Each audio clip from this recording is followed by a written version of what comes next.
welcome to Season 3, Episode 12 of Things Fall Apart, our podcast of the Human Restoration Project.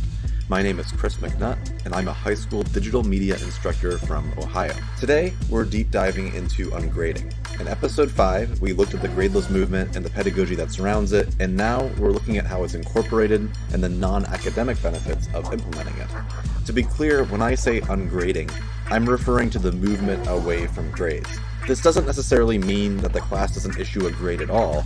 Typically, this means that grades are as limited as possible, as in there's like one final grade at the end of the year, with opportunities to redo assignments or reach that goal in multiple ways. I'm so excited to share the messages of our guests today, but first I want to implore you to visit our Patreon page.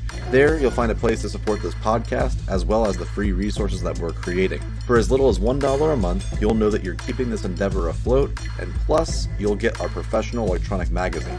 A few of our patrons who sponsored this podcast are Steve Peterson, Aaron Dowd, and Tim Fox. I'm humbled at your support, and I can't wait to see the experiences that we create together. You can learn more about our Patreon page, as well as find everything about the Human Restoration Project at humanrestorationproject.org and on Twitter at HumResPro.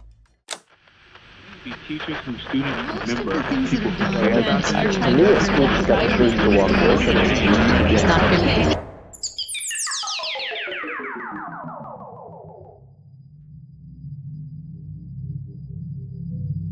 Almost every classroom one visits today will have a chart on the syllabus which breaks down grades. Homework at 30%, tests at 40%, classwork at 20%, participation at 10%, with some opportunities for extra credit.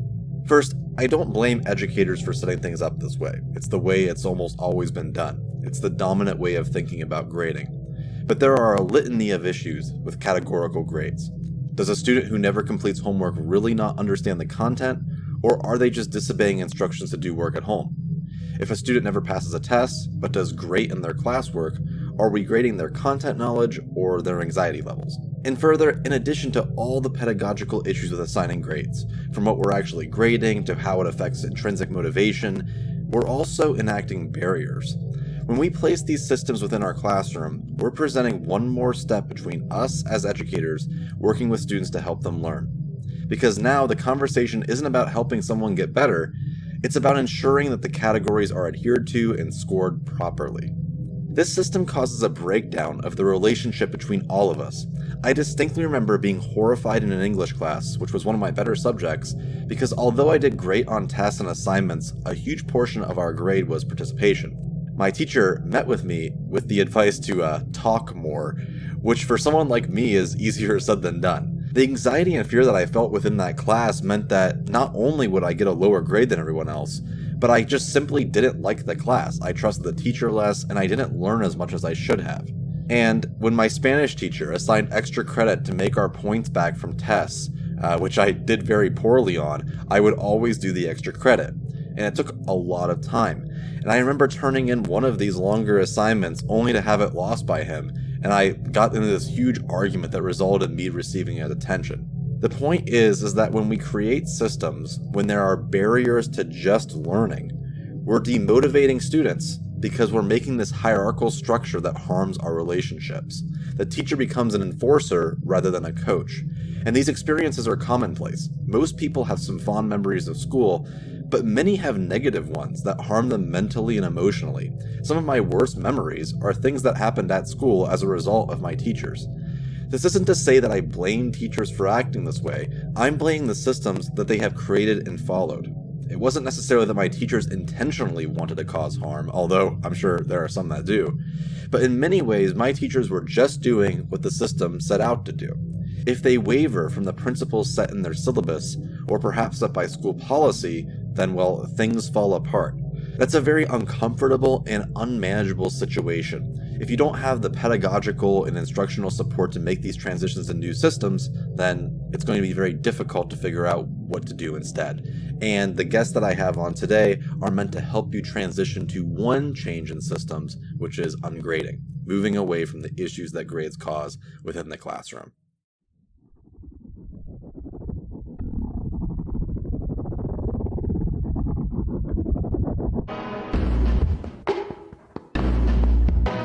I am a sixth grade U.S. history teacher at Peter Muhlenberg Middle School in Woodstock, Virginia. I've been back to teaching for about 5 years. I had a hiatus when I was a stay-at-home mom for about 15 years.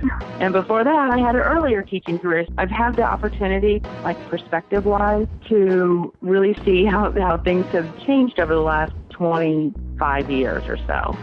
We're starting off today with Abigail French. Abigail is new to the gradeless movement, but she has noticed firsthand the toll that grades take on classroom outcomes. For years, I have done math activities on the important rivers of the United States.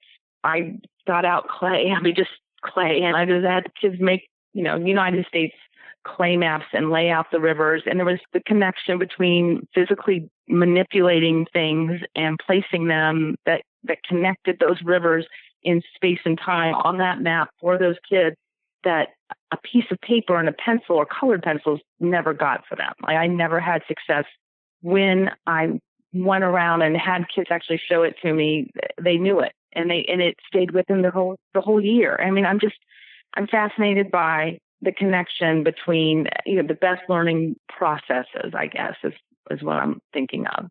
We did a lot of different ways for kids to show their understanding of whatever it was our topic projects. But throughout this time period, what I started realizing was it wasn't grades at all that were motivating my kids. In fact, those were like the least. Nobody was thinking about points. Nobody was thinking about grades. They were thinking about doing the best that they could possibly do, either individually or in their groups, with whatever project or problem-based project that we were exploring and looking at. They were bought in. So there was no, having to twist them on get your assignment in, get your grade up. It just wasn't like that. It became this whole culture really of kids excited about what they were doing. And so that's what has propelled me. And the typical counterpoint to what you're saying is that many of our students need extrinsic motivators to succeed. As in, if they don't have grades, they're not going to do anything because they lack intrinsic motivation. Well, I don't buy it at all. I think it's bunk and goes against everything I've seen in actual practice.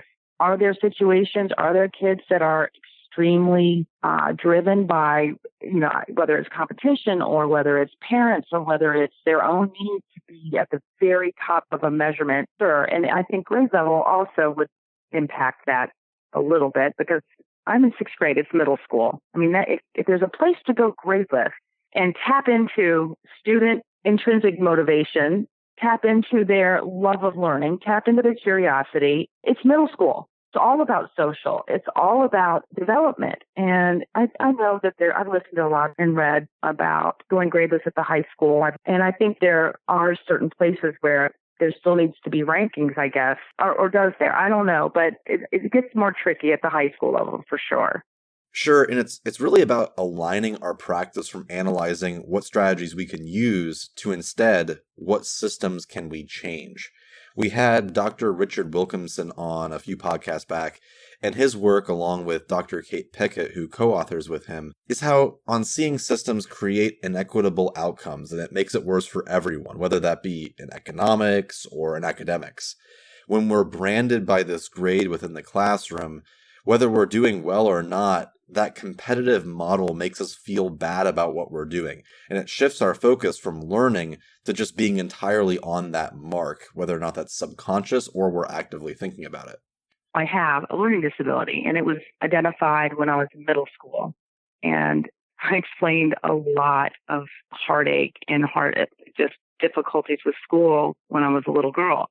But I had a fantastic teacher, special ed teacher, and she worked with me and I learned how to accommodate it and coping mechanisms and all different things. I learned how to study. I learned how I learned, and I learned how to advocate for myself with teachers or professors in college or whatever. That was incredibly transformative an experience for me. Definitely impacts the teacher that I am.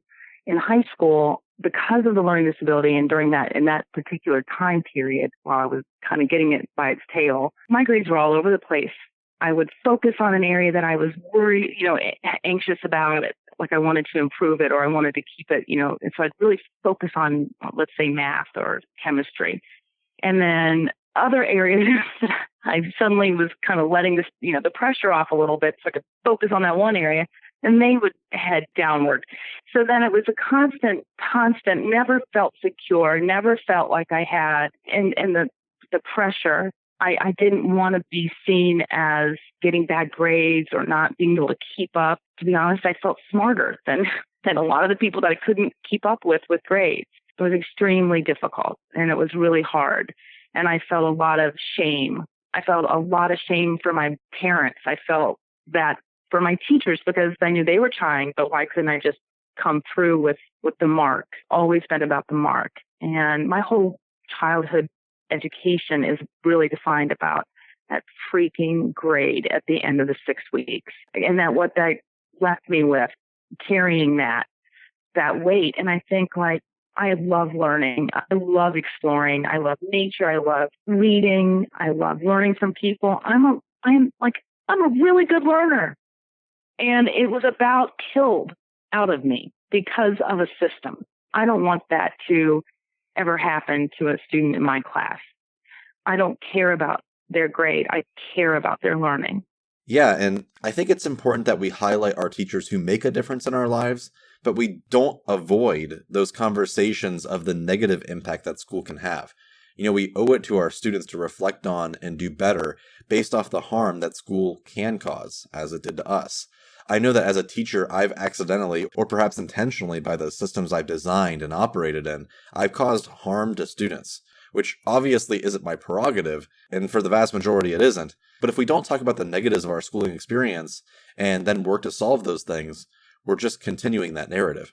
It's very real, and it's, and in a lot of ways it's really messed up, and it's not what is best for kids and their social, emotional self at all. It goes against it. When I was in second grade, this is one of the biggest moments, if I had to have 5 moments that I told you about in my education that was impactful to me. I hadn't remembered to do a math worksheet, from our workbook, and I wanted to please the teacher so badly. I didn't want to let her down. And I remember we were supposed to turn in our math worksheet to the inbox. And then after it was graded, it'd be waiting for us in our outbox. Okay, so I knew I didn't have the math worksheet. I panicked, and I'm 7 years old, and I go up to the inbox with my pencil, and I take Barbara Janney, the smartest girl in the class. I take her paper, and I quickly erase her name and put Abby on it, and I turn it in. And the next day, Abby's paper's there with 100, and I am so freaking happy. I am so happy. I feel so good. That's the grade I'm supposed to get. That's the paper I was supposed to turn in. Quickly, it was discovered. Very quickly, because Barbara didn't have her paper, and I suddenly had mine. And I was mortified. The teacher called me out on it. She took me to the principal's office. I had a conversation with the principal, and I basically just said, I don't care what you do to me. At 7 years old, I don't care what you do to me. Please don't send this home to my parents. Please don't. Please, I learned the lesson. I won't ever do that again, which I altered report card grades on my report cards. Also got caught. It was just awful experiences with grades, and it didn't show what I knew either. It didn't show that I knew how to do a lot of the stuff. It just was a horrible cycle, and I know that's personal to me, but the shame that goes along with those moments, I'm 48 years old, Chris, and I can feel it now. And that story, I think, can be related to the systems that we build. Because of the position you found yourself in, being judged and ranked according to others, you start to build up this tendency to get ahead, and you're being, narcissistic. Those who do really well in the system have a tendency to become narcissists. I mean, the whole cultural norm of capitalism is getting ahead, which is often at the expense of others. So it should be no surprise that our schooling system, because of this grading system and many other issues, promote individualism and competitiveness, but not so much teamwork or community building. That's reflected in how we rank individuals as well as how we rank our schools. And as a result, the hidden curriculum is teaching undesirable things. It's certainly a way different situation, but when I was in 8th grade in my social studies class, I remember I was working on this poster project with one of my friends, and our other group member wasn't there that day. So we did like roughly 2/3 of the work. And in my opinion, it was pretty good in comparison to what everybody else had. So in the last 20 minutes or so of class, we decided that we were going to put it away and wait for our other group member to come back because she had the information for the rest of the project. So I took out a book that I was going to read. And my teacher flipped out. I mean, like, he threw something against the board and it shaked and he screamed at me and my friend and told us to come out in the hallway. And he basically military style interrogated us on why we weren't doing anything. And we tried to explain it, but obviously that didn't matter. And me being a quiet, nerdy kid who rarely spoke up, I got my first attention ever that day. Now, maybe the teacher was trying to teach us to work harder or not waste time or something like that. But for me, even as an adult, I reflect on that memory thinking that I got in trouble for working smart and caring about my classmates' opinion and ultimately for reading a book.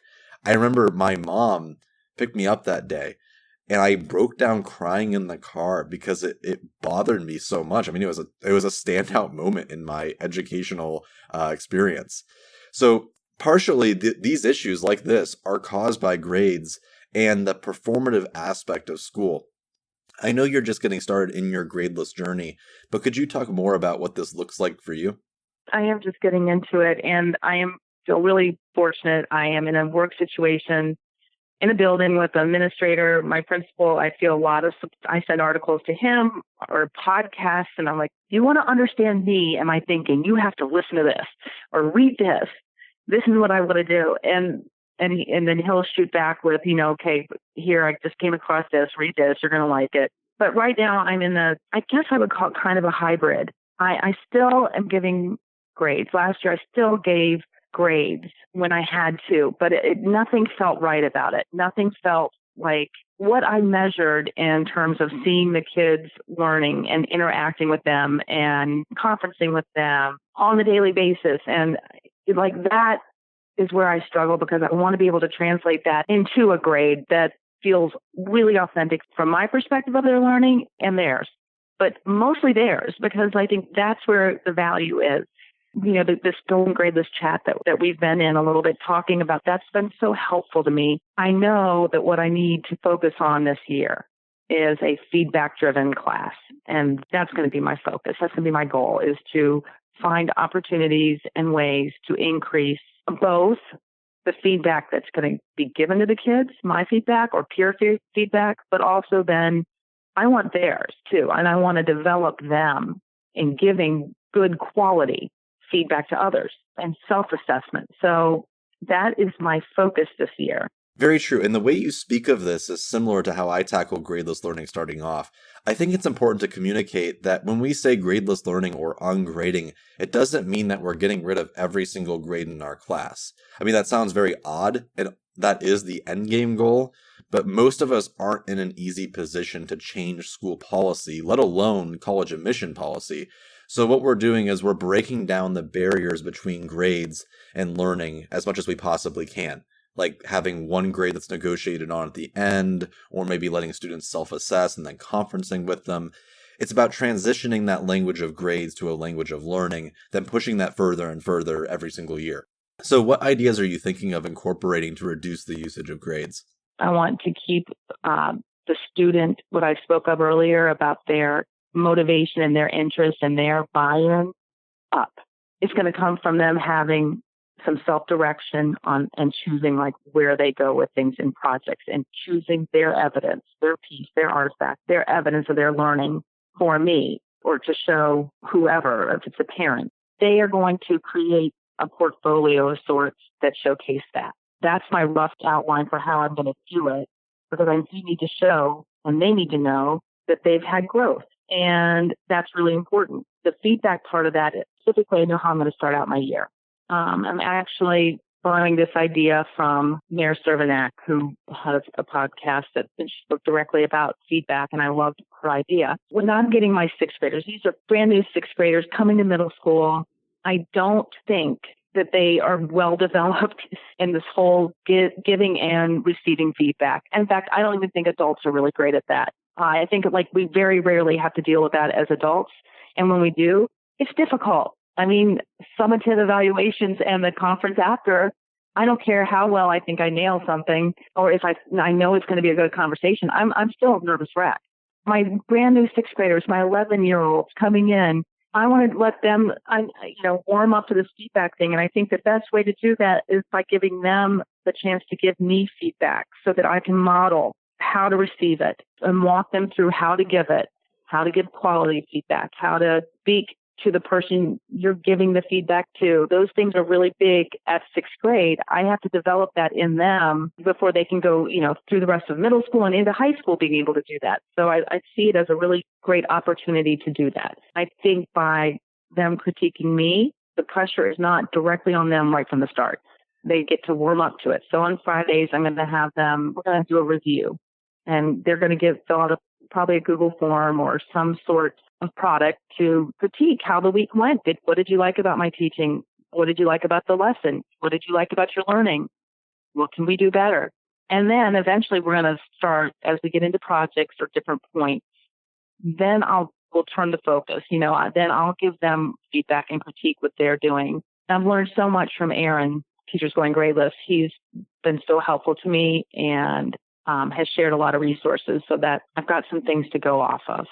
Yeah, Teachers Going Gradeless is a great resource for those that are making this work happen inside their classrooms. And it just feels so good to realize that you can make these systems work within almost any classroom and school district. You don't have to worry about that cognitive dissonance of doing something that you know is wrong, but you don't really know how to change it. And when you have gradeless learning, you can feel compelled to work on projects, and then that builds into critical pedagogy. All these systems tie together once you start going down that path. I finally feel like my head and heart are aligned, that so much of what I needed when I was a kid and so much of what I believe in as an educator working with these kids every day, so much is now, there's synergy and there's this connectedness. And a lot of it is because it pulls all these parts together because they require it for the whole. And the research is there too. I mean, it's not like we're making this stuff up to make ourselves feel good. There's an ample amount of backup. It's almost surreal. Yeah, no, I appreciate the Human Restoration Project's focus on sharing that research and sharing the data that supports this. It's because it is there. It's overwhelmingly there. That kind of brings me to my other piece, that underlying everything that I want to do this year, probably the most significant change that I made, it was really one of the most simple things that I ever have done in my practice that had the biggest impact. And it was simply by starting every class. Every day we sit down on the floor, my sixth graders and me, we sit down and we have like a general just kind of check-in. And I say a rose and a thorn, but other people use a smiley and a frowny face or whatever, a check-in. And it's not demanded. It's not, if people want to pass, they don't have to, but it's a chance to share something positive, something negative. Most often it's just in general, like what's going on in your life, talk to me, or if you have something you want to share. And we share that. And it builds this relationship with the kids, with me, between them, mostly. Empathy increased. Happy, joyful celebrations increased. Care for someone when it's a negative increased. The working relationships, how that translated then to what we do in school, like with our content and our projects, was just unbelievable because there was this connection. That speaks to the SEL piece, kind of underlies what we do. And it was a single little tiny 5 minutes at the beginning of class. It was a routine, and it was something that even when I wasn't at school, a substitute would leave me a note, hey, your kids wanted to do a rose and thorn activity today. So I let them do it. To me, and I got this idea from Monty Syrie, his blog 180. He's an incredible teacher to follow. And I just have learned so much from him. And I think that started, really, for me, that started everything. Right, and educators who are working together to solve these issues, they can see that they're solving problems outside and beyond their classroom as well. When we change our grading policy to be cooperative, to make one care about someone else succeeding, and then we build these communities together where we share how we feel and what we value, that has ramifications to our society in building, I mean, it sounds really hokey, but preparing for a better future, making, fostering better learners, so to speak. But how we feel and treat others is much more realistic and useful than preparing for a certain skill set or to be, quote unquote, academically rigorous. We have this one part that we can hopefully impact and change for the betterment in education. Yeah, life is much broader, but if we can actually change parts of the system and also, in addition to, help kids self-regulate and navigate, in a better way, then that's so powerful.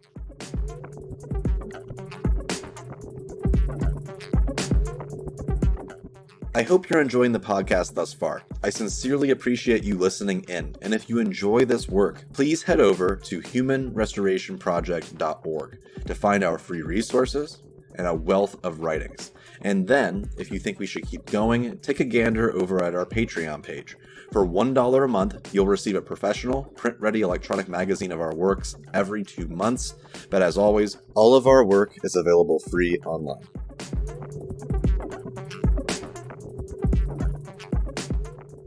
Next, Dr. Susan Blum is a professor of anthropology at the University of Notre Dame, whose upcoming work focuses on ungrading. I have training in cultural, linguistic, psychological anthropology, which sort of brought me to my study of education, but in a kind of roundabout way. I started my career studying China. I was interested in truth and deception, which led me to a study of plagiarism in China, but also in the U.S., which led me to a study of education. What are people doing here? Why is plagiarism a kind of rational, not that I endorse it, but a rational solution to a problem, which might be how to get something done really fast that you don't care about, which led me to wonder what is going on with school in general in the context of childhood, adulthood, growing up, what kinds of values we have as a society. So I've written quite a bit now on higher education. I have 2 books out, and I'm working on a third, but I've also got this interest in ungrading, which is why you're talking to me, but that grew out of my dissatisfaction with a lot of things that were happening in classrooms that seemed to be only about school, but not about learning.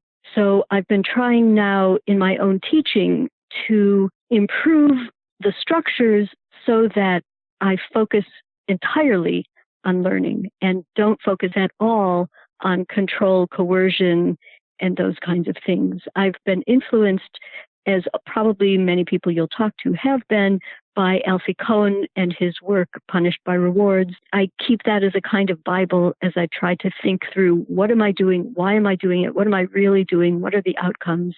And all of that has led me to a focus on ungrading. So there's a book coming out next year, we hope, on ungrading. It's a collection of 13 chapters plus an introduction. And I've just gotten the editor's reports, and they encourage me to have some kind of conclusion, so I may be also getting a conclusion.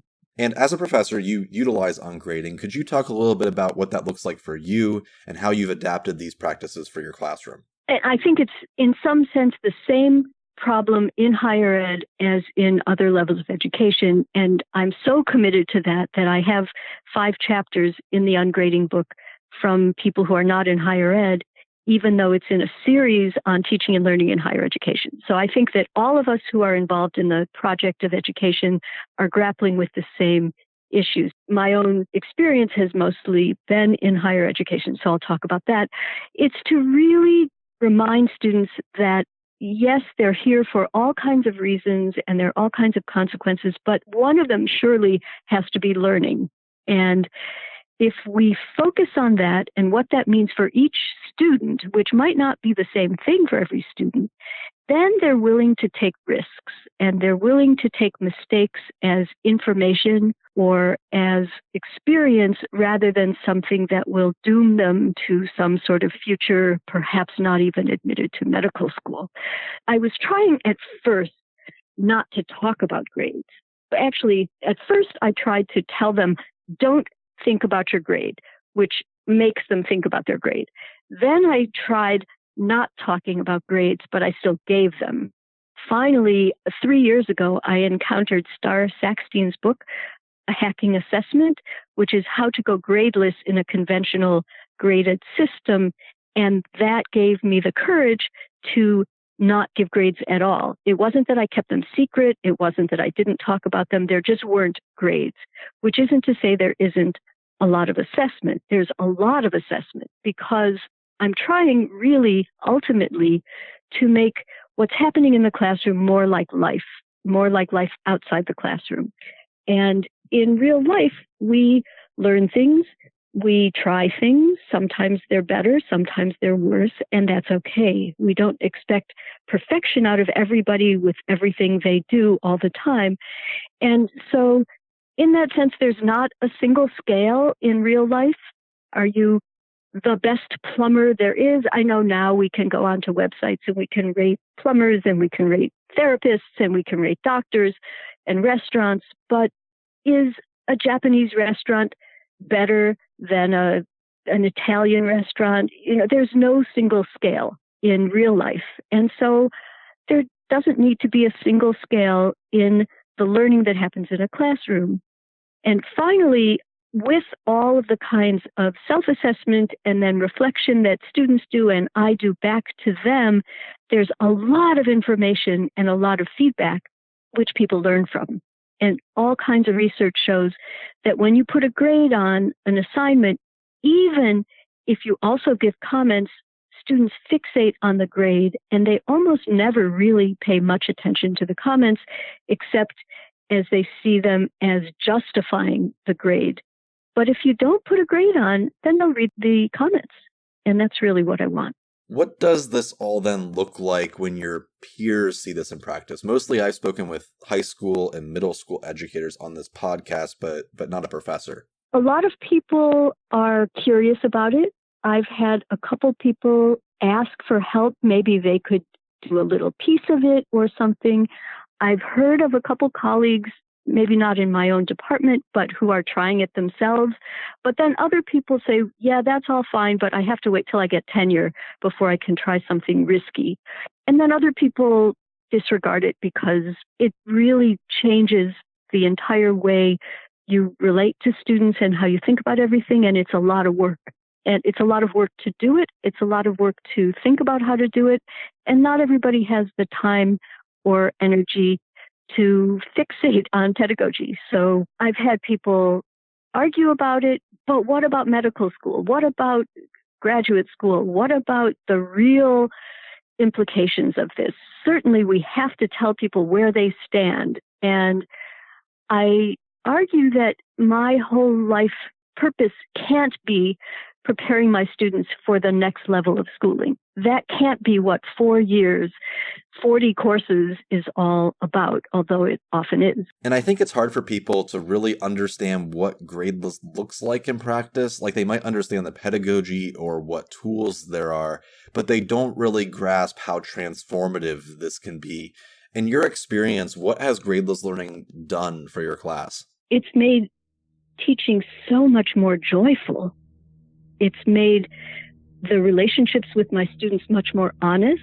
They're not trying to play me, I think. I mean, I may be wrong. I've written a book about deception, so it could be that they are. But they are not trying to go through the game of school. They're not trying to lie about why they're not in class. I keep tweaking almost every element of my classes. So this past year, for the first time, I stopped taking attendance. But I still, because I have a relationship with the students and they have relationships to each other, and I try to foster a community of learners, they have a responsibility to be there. So if they're not there, they explain it, but they don't lie to me. If they tell me, I just was really tired because I had to do X, I had to prepare for the MCAT or something, I'd so much prefer that than them saying, oh, I was taking care of my roommate who was sick, or some kind of story. So there's that. I've had students be so much more honest about what they're doing, why they're doing it, how much effort they've put into it. They're not all putting on a game, playing this game of trying to look engaged if they're not engaged. I accept that not everything is engaging for every student every minute of the day. I have found students have so much more fun. They try a lot of different formats for producing their work. They sometimes don't do a great job with everything, and that's okay. They then start to feel a little bit more ownership of the class and of their learning. They're willing to suggest things rather than simply following the checklist that I provide them. And that's exactly what I want. My dream is what happened to Kathy Davidson. My dream is that the students would take over and they would just say, this is what we want to learn. This is how we want to learn it. This is why. This is what's going to happen. And then they just say, we're so committed to learning that this is all we can think about. I have had students say, I got so absorbed in this project, I forgot it was for school. And I can't think of anything that makes me happier than that. Exactly. That willingness to learn, the intrinsic motivation that our students have to learn in a classroom that cares about them is a fact that we can't pass up. There's this negative viewpoint of students that are always trying to game the system or that they hate school and you have to manipulate them to control them. This is all a recipe for disaster. If you're planning your class without trusting students, the structure you're building is going to lead them to not trust you. The words and practices we use, especially when we're initially developing our relationships with students, has serious effects on how they view us and the value of learning within our class. If we set up the situation like they're doing something wrong, or we think that they're going to do something wrong if we don't control them, it shouldn't be shocking that they don't trust us in return. And trust is key to learning. We have to model the behavior that we expect. And so if we're going to encourage learners to be more cooperative and trusting towards one another and build a community and focus on soft skills, then we have to have a classroom where we are building that place where these things flourish. And I also want to talk about, too, there's an element of privilege there as well, because those that have the most resources tend to send their schools that do focus on all these things like cooperation and soft skills. The most expensive schools tend to be progressive, like Montessori schools, and they have really small class sizes. And I mean, that's just interesting in and of itself because, people say they want the best possible outcomes for their children. But then you look at the most rich and powerful people and they're sending their students to progressive schools. Like I think of like Elon Musk, who has like 5 kids in this design focused school. And so, there's also those that aren't privileged, and their variation of these quote unquote elite schools is very rigid and it drills academics. And one more thing dealing with privilege. Those who are very privileged, who have support networks and have financial resources and just attend your average everyday school and their children receive the highest grades and have great test scores, they also have a hard time understanding why everyone can't get an A, or they don't understand why grades might not be working because their student is doing well with their extensive support network. I hope so. One of the things that really concerns me is the mental health of students. Of course, our society, anthropologists and other social scientists talk about neoliberalism and the fact individualism, focus on competition and all of that, foster a sense of self-absorption, but also anxiety because you're just one failure away from disaster every minute of the day. So if failure is not the threat all the time, then it does release students to follow their curiosity, which I believe everybody has. I have to just make a little aside here and say that I love the name of your project, the Human Restoration Project. I think that's just so beautiful, and we clearly need it in school and out of school, but at least for those of us who are in education, our sphere is education, and so that's where we try to have an effect. Back to the question about privilege, certainly students at places like Notre Dame, where I teach, are very privileged. Not all of them come from economically privileged backgrounds. We have first-generation students. We have students who come from other countries, not all the children of professionals. We have increasing numbers of people of color, people from minoritized backgrounds. But generally speaking, anyone who gets into Notre Dame has been able to figure out how to play the system. And so they're very good at it. So I think the biggest pushback I've had has been from a handful of students over the 3 years that I've implemented the ungrading, because they see teaching is grading. School is getting graded. They don't see that there's any sort of contradiction between those, and they kind of see grading as the raison d'être of going to school. And so if I take that away, I had a student once tell me, when I wanted the students to organize some of the discussion, why don't I just do it? Isn't that my job?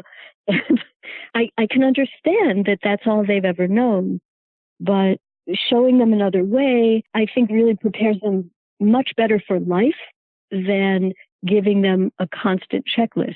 So students, yes, they're privileged and they probably do have fewer barriers and everything, but sometime in their life, they're going to encounter a situation where nobody tells them what to do, and they're going to have to figure that out. So I'm trying to give them some practice in that. Yeah, and I think all of this builds into a great need for just reevaluating how we do assessment in schools. Just to throw this out there, is there greater autonomy for professors who are looking to go gradeless?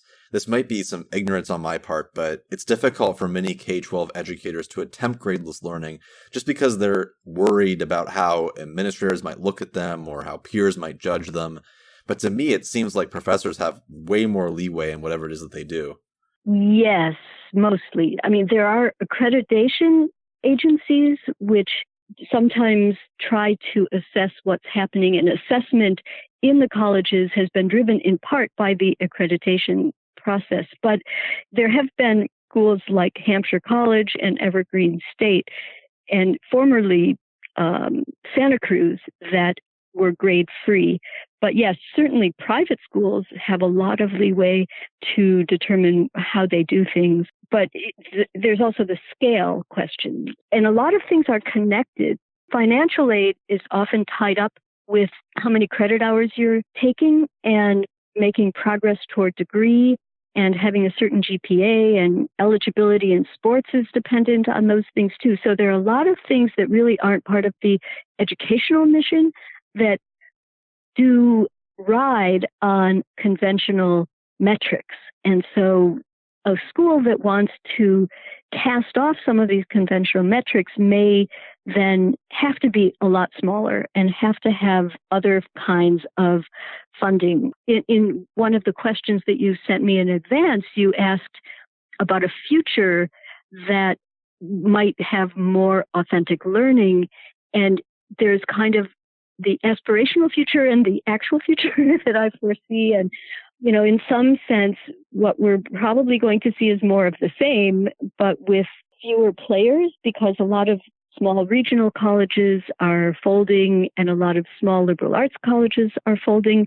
But there is still room for innovation, and I use the word innovation in scare quotes because I have trouble with the idea that everything should be innovative all the time. But there are probably going to be other places experimenting with the very framework of the whole thing. So do you need classes?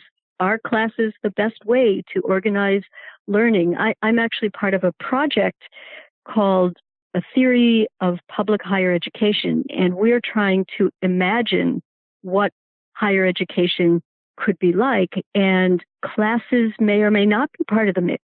They may not be the necessary and default organizing principle. So experiential learning, I think, is something that all schools are doing, often in addition to conventional classes, sometimes in conjunction with conventional classes, but rarely in place of conventional classes. There's problem-based learning, project-based learning, place-based learning, community-based learning, and internships and placements and field placements and co-ops. And a lot of schools are doing those things. I would love to see more of it, as long as it then doesn't become just another kind of checklist that people go through the motions of. I agree with you, and I look forward to all the schools that experiment with and showcase the ways that they're becoming more and more student-centered. And building off of that, I wanted to ask you a question about college admissions.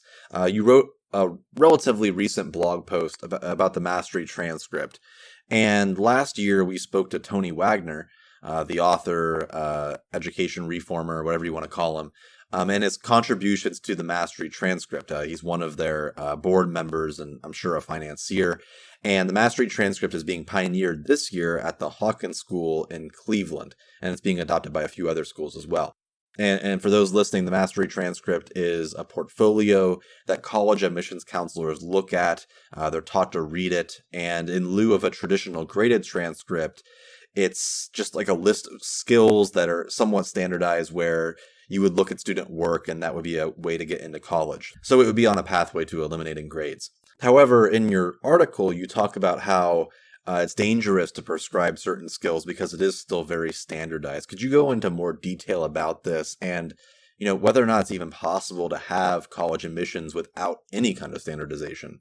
Yes, I spent an hour on the phone with Scott Looney, who was the guy behind it, to talk to him about it. And he was very generous with his time, very thoughtful, really had students' well-being in mind, really trying to figure out a kind of middle path between what we do now and some ideal system where every student is evaluated on the basis of their own needs and goals and skills. And this is kind of in between. And there was a lot that I loved about what he was saying. And he was trying to get colleges on board so that the people in high school wouldn't think that there was too big of a risk, because college admission workers work really hard and they read a lot of files and they don't have much time for them. So for them to learn about an entire new system, it has to be worth their while. So there have to be enough high schools doing it so that the college admissions people learn how to read those transcripts, but there also have to be enough colleges so that the high schools can do it. So I know he's trying to pilot it at a bunch of schools, not all affluent, not all private schools, but it has a range of students at all different income levels, all different kinds of schools. And I think that equity idea is really brilliant. So I did write something critical about it, but just 8 days ago, Inside Higher Education, the online journal about higher ed, had an article about it, and I wrote a supportive comment about it, which was then critiqued by people who were challenging it. So I clearly have mixed feelings about it. I just want to put out there, though, on Inside Higher Ed in April, as a response to the Varsity Blues scandal, the college admissions scandal where all these wealthy people were bribing college admissions people and coaches and stuff. College admission is actually not that selective for most students. Fewer than 3% of all colleges admit less than 20% of their students. So most college is open. More than half of all colleges admit more than 2/3 of all the applications. More than 80% admit more than half of all applications. So we want to be careful not to exaggerate how selective colleges are. There are 50 schools or so that admit less than 20% of all applications. Those might be the schools everybody wants to go to. It might be Harvard, Yale, Princeton, and admittedly Notre Dame, those kinds of places. But most people can get into college. So making high school entirely about college admission seems still to be a kind of misplacement. That's a very good point. And our extreme focus on next step education is making our students lose a lot of that place within the now. As in, they're spending a lot of time living their lives in K-12, just, wasting it. They don't feel like their lives start until college. And then once they're in college, they feel like their lives don't start until they're an adult. And by that time has flown by so quickly that they're relatively purposeless. They're missing out on all those moments of just being a person. So, we're fortunate as a school to be located near Ohio State University, which is where I went to school. It's a 100% acceptance school.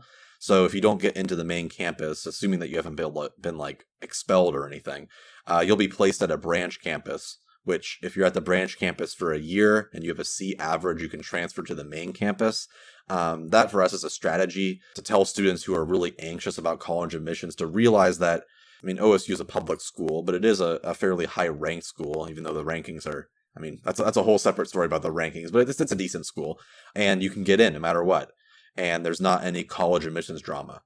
In the same vein, the book Where You Go Is Not Who You'll Be by Frank Bruni is a great resource to demonstrate, how many successful people, they don't go to Harvard or Yale. And in the grand scheme of things, like 99.9% of people, it doesn't really matter where you go to school. As long as you're acting with a purpose and you know what you want to achieve, you'll likely get there as long as you keep trying, or at least you'll feel like you're on that path. That being said, though, the grading element and college admissions drama seems to be more about financial aid than it does about admission. Most of the conversations that I have with parents about ungrading is less about, is this going to get my student into college, and more about, am I going to still be able to get scholarships? Tuition rates are crazy right now.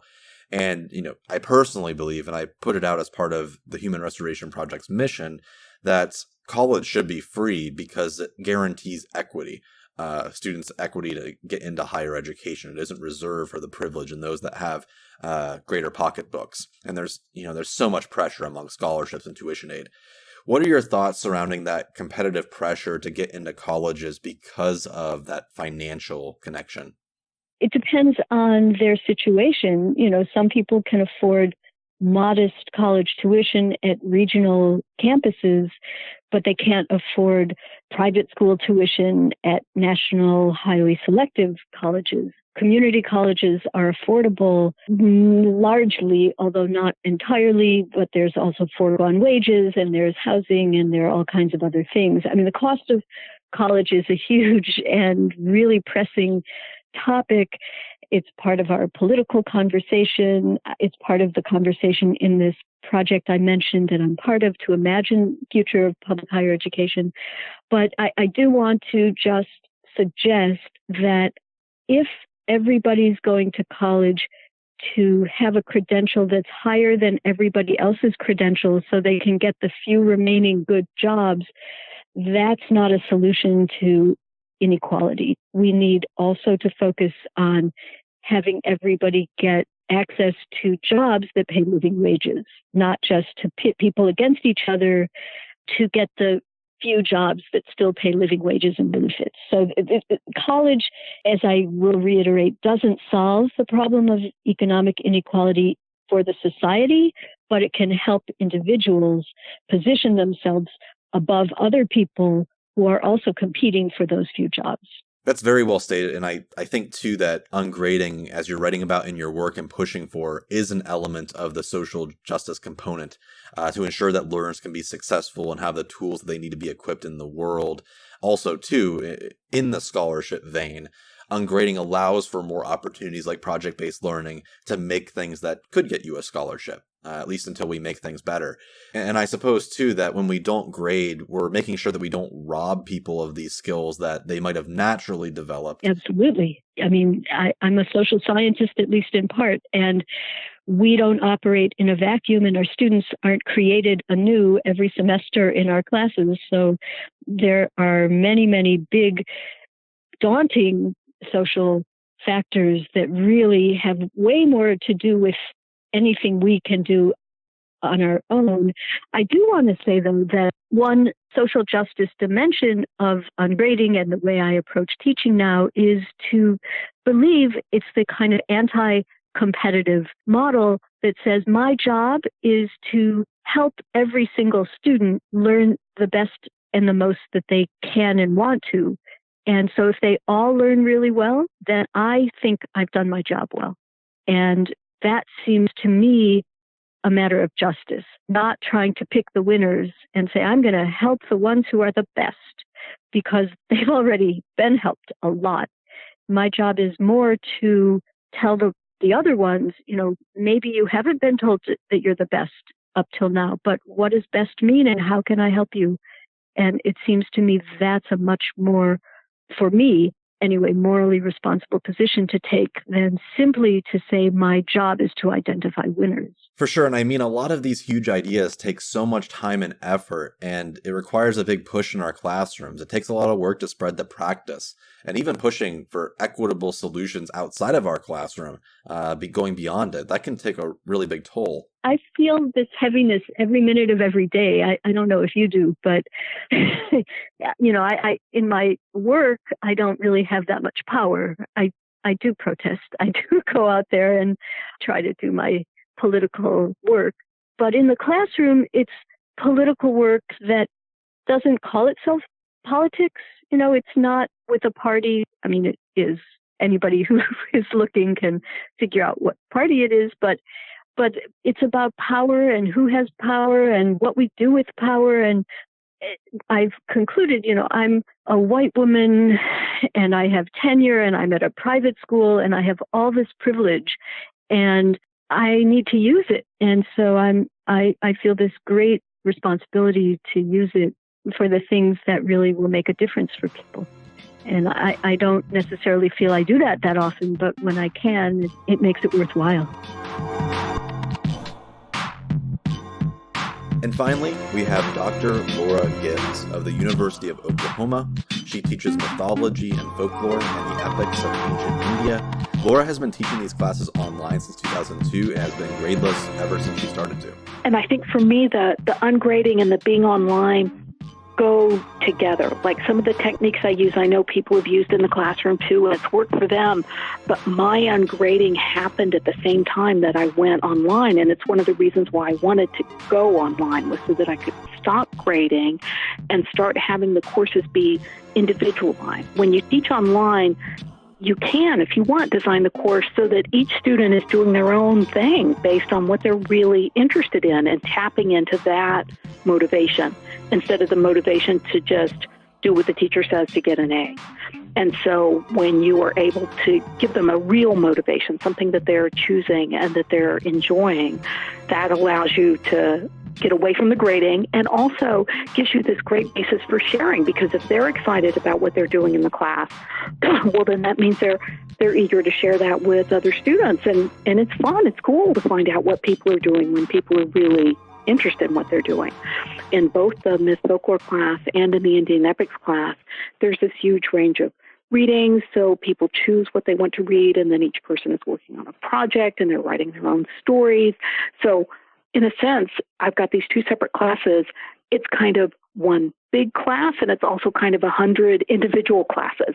And we use a blog network to bring that all together. So it sounds kind of strange, but when you see it in action, it makes sense. It works. And you are very progressive in multiple ways, both in the early adoption of online classes and going gradeless as an individual. What led you to tackling these ideas? I just made it up as I went along. I knew that as a teacher, just giving grades was so painful for me. I mean, it was basically impossible. I mean, I did it, but I agonized over it, and I didn't have any confidence in the grading system that people use, that kind of, 90 to 100 is an A. Like, what is that? I just couldn't wrap my brain around it. And so when I switched to the online courses, right from the start, I used a micro assignments approach, is what I call it, with lots of little assignments that the students are doing every week and just accumulating points as they go. And it's more like a record of work completed. It's not me evaluating what they do, and they don't do a lot of evaluation either. They reflect a lot, and they set goals, and they revise, but I really don't use that evaluation vocabulary very much at all. And so that's what I was doing from the start when I was teaching online, like I said, back in 2002. And then when I met other people who were not grading, like Jesse Stommel and people like that, I felt so affirmed and started speaking out about it openly. Like at first, I didn't tell anybody what I was doing. But then when I realized I'm not the only person who feels this way, and I saw other solutions that other people were using, I read Starr's book, the one in the Hack Learning series, and I thought, oh, this is so cool. People are even doing this in high school, and I met more K through 12 teachers. And so that helped a lot.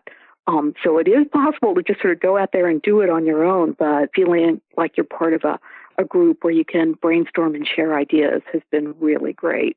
Was this an easy shift for you? For many of us, going against the grain, it's a really big stressor. When I even first started considering going gradeless with my class, I was afraid of a lot of the outcomes, how other people would see my class, whether or not it would work. if the students would embrace it. Did you have any anxiety? And like I said, for me, the emotions were all positive in terms of the class. For me, it meant I could do the job I wanted to do as a teacher, which is to help people discover what they're excited about and give them the resources and encouragement and feedback they need. And so the classroom side of it was easy for me. And the students were really enthusiastic too, because I teach these writing intensive courses and nobody really feels comfortable with grades on writing. The students weren't asking me, could we please have grades? I got rid of them. No student ever asked for them. But with my colleagues, wow, that was what was really hard. And I remember very naively giving a presentation maybe 2 years after I'd started teaching online, where a group of faculty at my school invited me to come in and speak to them about what I did and just show what we were doing, because these were really the very first online courses at my school, so people were curious. And I showed how my system works, which is that the students declare their own work in the gradebook. I have them fill out these things that I call declarations, but they're really just true-false quizzes where they have a checklist of what counts as complete, and then they say true at the end, and that means they completed the assignment. They get the points automatically in the gradebook. And all these faculty members that I liked, that were my friends, they were just appalled and looked at me and said, well, don't you think they're going to cheat? And I just, no, because it's all in their blogs and we're reading and we're sharing and they're working really hard, and look at their projects and everybody's excited about what they're doing. They're going to cheat idea, it hadn't even crossed my mind, really. I mean, that's not what was happening. And because it was online, I was really in touch with the students and aware of all the work they were doing. And so it just wasn't a problem. And I realized that what I think are problems and what other people think are problems are not the same set of assumptions. And so I can help people solve the kinds of problems that I've worked on that I found hard to solve, which are, how do I give really good feedback to the students and how do I help the students give feedback to each other? But if other people feel like they have other problems they're working on, it's kind of like you're on different planets or something. That's been what I've struggled with the most, is that my assumptions and goals are maybe not the same as everybody else's. And so it's harder to have a dialogue with other faculty members if you have different goals and assumptions. Now, taking that plunge into a gradeless classroom is more than just saying, I'm not going to give grades anymore. There's a lot of work that goes into what that looks like, because if you just remove all extrinsic motivators, well, now your course has to be engaging because no one's going to do anything otherwise. So it really shows what kind of assignments and projects you're going to be offering and the guides that your students are going to have to follow when you're not giving grades. If it's not good, then we can't expect students to magically be intrinsically motivated within that class. I hear that a lot from teachers who are afraid because they know that their work is not up to snuff. I know mine wasn't when I first transitioned over, and it was kind of embarrassing for me. Tricky because there are a lot of different pieces to the puzzle, a lot of different moving parts. So it's partly about the philosophy and being able to communicate that to the students, and that's really not very hard. But for me, I think probably the most important thing I've learned is if you're not going to have grades, you need to fill up that space with feedback. And so that's feedback from me, and the students get a lot of feedback. And I design the assignments in a way that it's manageable for me to give them feedback. So when I'm looking at an assignment, that's one of the important things I ask myself is, does the student need feedback on this assignment? Are they going to be able to get it from me or from other students? And I also spend a pretty substantial amount of time helping the students learn how to give feedback to each other. Like a lot of people want to do peer feedback. It's great. I mean, it's an incredibly important part of my class, but you have to invest some serious time on the front end working with students on how to give each other useful feedback and how to make use of the feedback that they get. And so I spend a solid 4 weeks now where I call it feedback boot camp. And we work on those skills, and I give them different kinds of strategies to use and explore before we start really getting into giving feedback on the projects as a kind of peer project. So those are important. And I would say, too, that one of the reasons that people use grades is a sense of accountability. I don't think of it as accountability, but I do think documenting learning is really important. So in these online classes that I teach, every assignment leaves some kind of trace in the students' blogs. So it's very easy to see what they're doing. They can see for themselves what they're doing. They can see what other students are doing. I can see what they're doing. So at least for me, using blogs as a way to document the learning has been really important. Not grading it, but documenting. Does that blog then build into the portfolio or? Oh, and this is kind of like portfolio on steroids because they've got a project that's like a portfolio. In fact, that's portfolio is one of the project options. And the blog is kind of like a class notebook. So it's everything. It's notes on their reading, it's their reflection posts, it's Wikipedia trails when they're doing research, and just all the stuff. So most students end up with, I don't know, it must be around 50 or 60 blog posts at the end of the semester in their blog. And if they choose to leave the blog online, and most of them do, sometimes take them down, but some leave it online, it's so great when someone needs a letter of recommendation from me, even years into the future, because I can go back and look not just at their project, but actually look at their blog and really remember who this person was, like what they were into and how the semester went for them. And it's been great for me. And I should say, too, another trick I use in my classes, and this really only works online. It doesn't work so well in the classroom, but I enroll myself as a student in my classes. And so I do blog posts and a project and all the same assignments that the students do, because online there's not teacher up at the front of the classroom, right? So as a teacher, I prepare all the stuff and, the framework for what we do. But as the semester goes on, I actually get to be a student. That really creates this idea, once again, of co-learning. It's not about teacher evaluating you. It's about us all learning together. And could you go into more detail about what those blogs look like? There are different kinds of assignments, but it's consistent every week, so they get into a routine.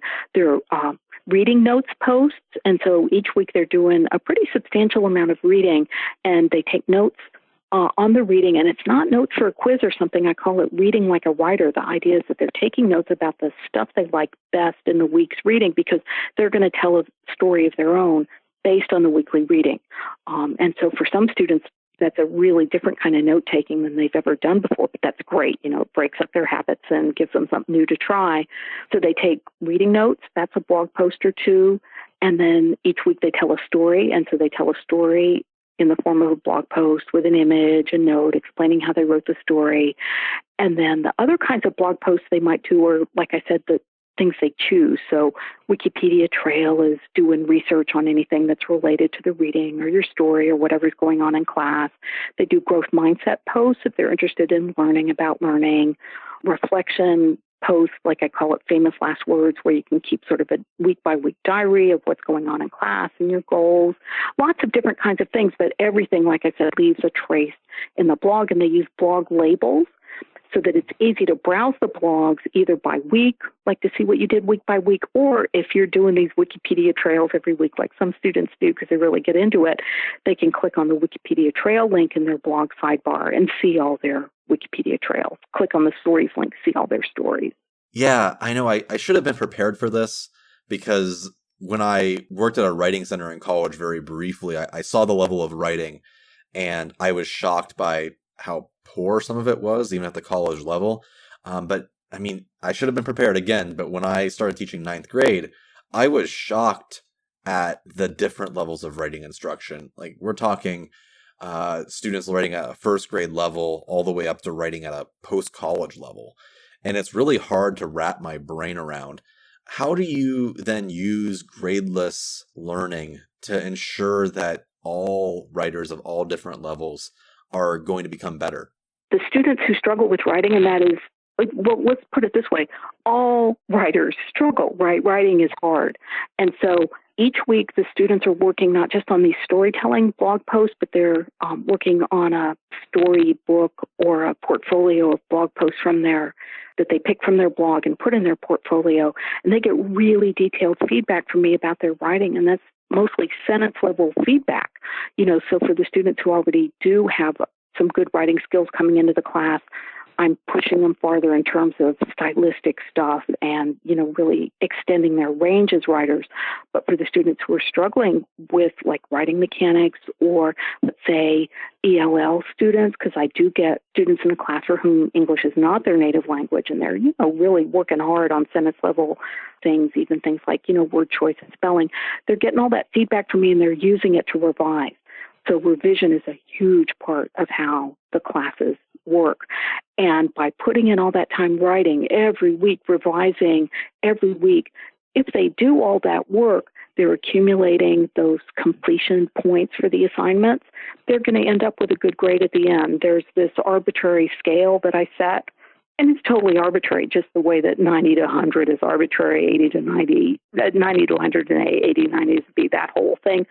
So they're accumulating these points as they work, and that's how they get the grade. So I literally don't have anything to do with it. They complete their assignments. They record it in the LMS gradebook themselves. The points accumulate. And, some students really just want to pass the class. They just want to get a C. So that might mean they do a little bit less work every week. It might mean that they finish the class 2 or 3 weeks early. They just say, I've got the points I need to pass. I'm done.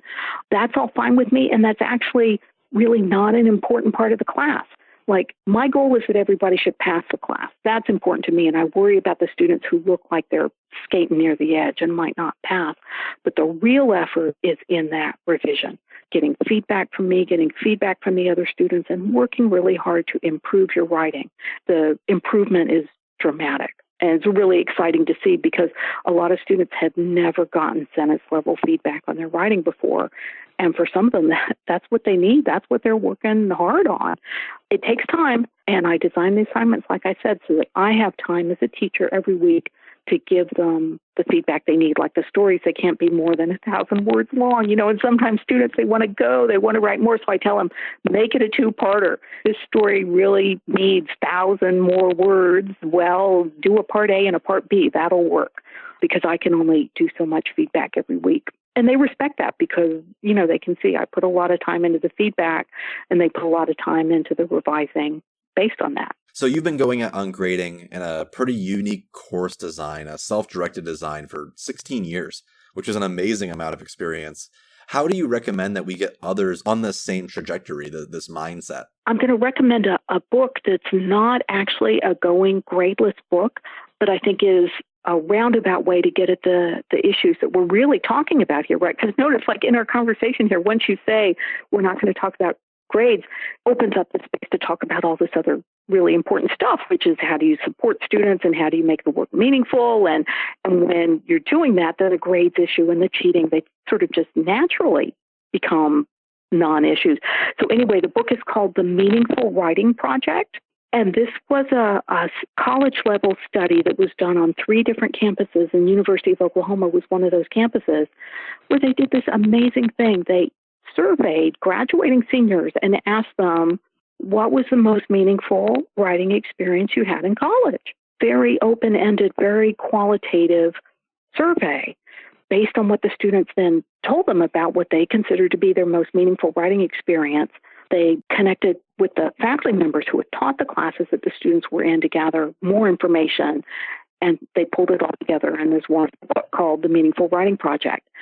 And I think if you look at something like that where you see these really cool writing projects that are being done in all kinds of ways across all kinds of disciplines, courses that are in someone's major, gen ed courses like the ones I teach, you will find so many ideas about how to address these issues of what's truly motivating for students. And if you can tap into something that's really meaningful and really motivating, then you won't need to use grades anymore as a motivator. I'm guessing that when people think about giving up grades, they worry, oh, the students aren't going to do any work. I won't be able to make them work. Well, if they're doing meaningful work, then it's not an issue. You don't need to make them do it. They want to do it. They're motivated to do it.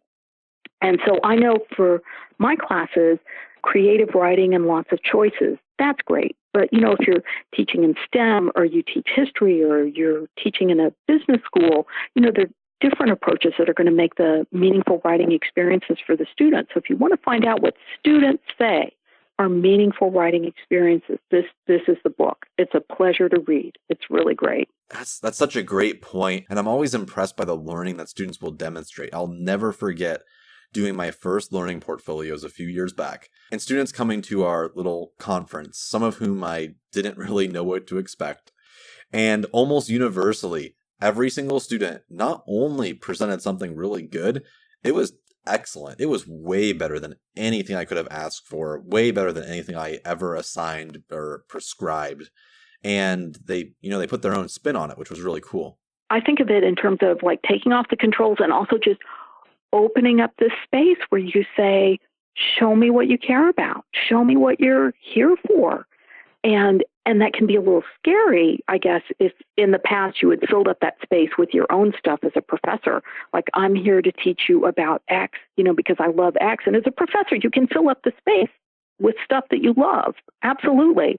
But that doesn't necessarily mean the students are going to love it. And so if you can clear out that space and get them to come back into that space and show you what's meaningful to them, then you can say, oh, okay, then I need to find more about this or more about that. Like in the myth folklore class, students are bringing in new topics that they're interested in for their projects every semester.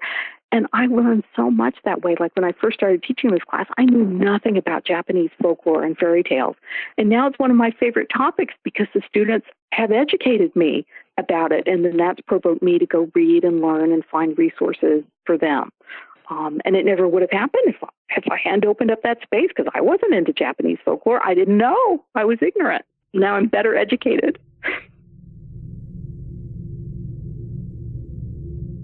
Revisiting the point that Laura just made surrounding space, it's important that when we discuss ungrading, we discuss the systems that allow for ungrading naturally lending themselves to experiential learning, critical pedagogy, and all facets of progressive education. We can't have an ungraded class with traditional assessments because students won't do them. We can't solely provide feedback and expect students to do better if they don't trust us, or we don't give them space to learn for their own sake, their own interests. Many educators who contact me, and something I reflected on early in this process, they'll ask, how do I make projects that have meaning? And the simplest answer is, ask students what matters to them. That's kind of a lame thing to say, it seems really obvious, but almost any educational scholar or speaker says this all the time. You just have to ask the students. But education, at its core, is a very simple thing once you take out all of the systems that get in the way between us and student learning. When we remove grades and remove traditional assignments, and we implement things like restorative justice and trusting our students more, then we're effectively designing a space where we ask students and then just guide them. There's still a place for an interesting discussion or a teacher-led project every now and then, but our primary goal is to provide that space and the guidelines for students to receive help from us and to do amazing things. Instead of making insane systems that control students by making over-the-top assignments or just going crazy with gamification to the point where it's manipulation, instead we can rely on intrinsic motivation of just doing things that people love to do or are inspired to love to do. There's still that place for the passionate educator to have students try new things. We can do that without killing a love of learning or forcing anyone to do anything. Just by providing that space and being a guide, we can have students discover new opportunities and new things that they enjoy doing. Starting your ungrading journey doesn't have to be this over-the-top endeavor. Let me briefly describe what this all looks like in my context. Students are supplied a list of objectives at the beginning of the year. There's just student-friendly written standards that have been translated into miniature themes. Some of them are very specific and others are very broad. And in my digital design class, there's 20 of them. For example, the easiest one is you can organize Google Drive. And one of the harder ones would be you understand marketing and branding, such as logo creation, what that means, and how your brand looks. So each month, students have a formal check-in. And a week before they have their check-in, they submit their portfolio.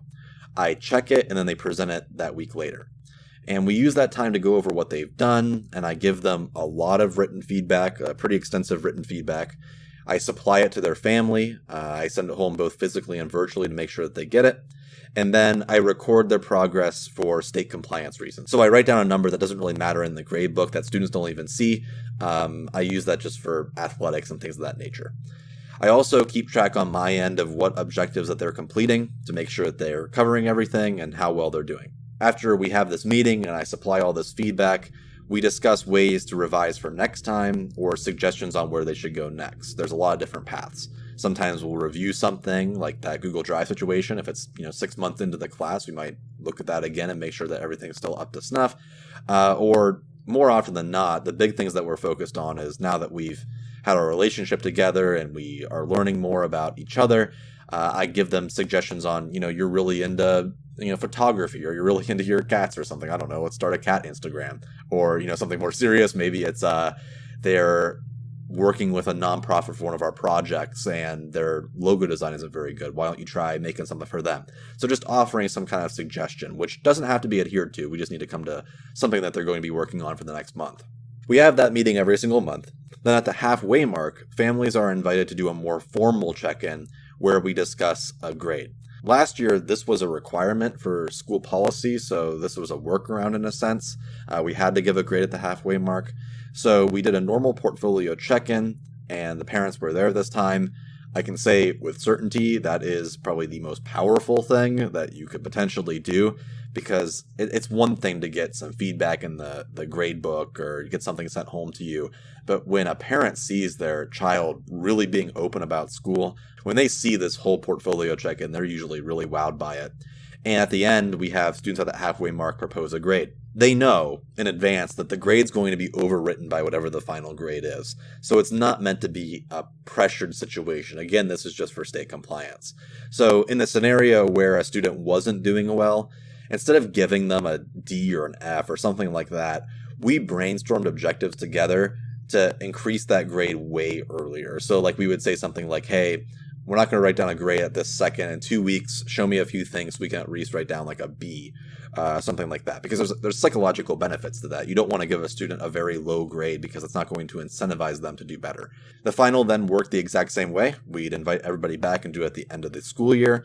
And to be honest, the majority of students produce work well beyond anything I used to do when I first started teaching. I used to have 4 tests, 4 projects, a bunch of assignments. It's really embarrassing.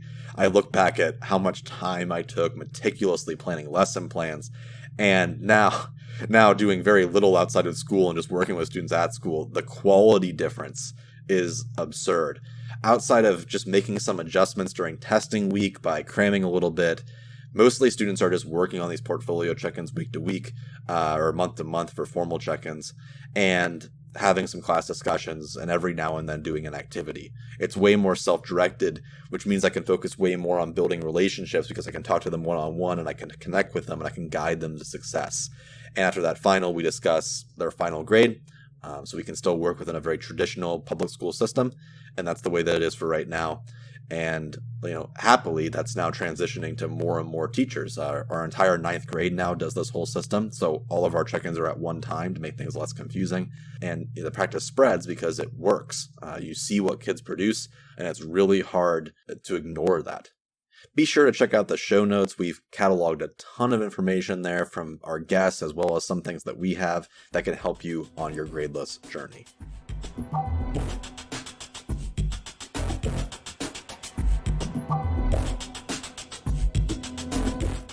Thank you again for listening to Things Fall Apart from the Human Restoration Project.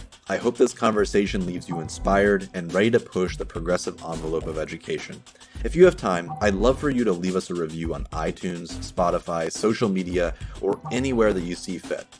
Do us a favor. If you've listened this far, it was probably a pretty good episode. If you could tweet it out or post it on Facebook or put it on Instagram, wherever, ad buys are very expensive and we totally rely on your word of mouth to spread our reach.